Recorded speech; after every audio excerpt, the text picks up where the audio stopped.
Messenger ঘুরতে গিয়ে আমাদের সাথে কী কী হলো চলো তোমাদের ঘটনাটা শুরু থেকে বলি। তো হ্যালো ফ্রেন্ডস, আসসালামু আলাইকুম। আমি আনিন চলে এলাম তোমাদের সামনে একটা নতুন ব্লগ নিয়ে। তো আজকে আমরা কয়েকজন বন্ধু মিলে গিয়েছিলাম মেসেঞ্জার ঘুরতে। তো দেখতে পাচ্ছি এখানে আমরা উঠছি পাহাড়ে। তো আমরা পাহাড়ে বেশিক্ষণ থাকিনি, মানে বুঝতে পারছি প্রথম গেছি অনেক ভয় হচ্ছে, উঁচু জায়গা।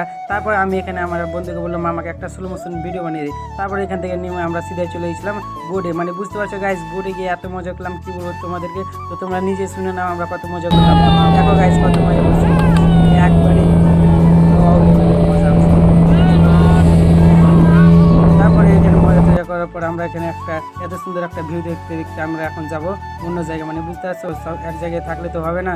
তারপরে এরকম জায়গাতে এসে আমরা ফটোটা শ্যুট করলাম। বুঝতে পারছো এত সুন্দর জায়গায় ফটো শ্যুট না করলে হয়। তারপর দেখতে পাচ্ছি ওখানে আমার বন্ধু ফটো শ্যুট করছে আর আমাকে ডাকছিল। তারপর আমরা এখান থেকে চলে এলাম ব্রিজের উপরে। তো ব্রিজের উপরে এসে আমি বললাম একটা স্লো মোশন ভিডিও বানিয়ে নিই। তো আমরা চারজন মিলে একটা স্লো মোশন ভিডিও বানিয়ে নিলাম এখানেও। বুঝতে পারছো, দেখা হচ্ছে নতুন কোনো ব্লগে, ততক্ষণের জন্য টাটা বাই বাই, সাবস্ক্রাইব করে দাও।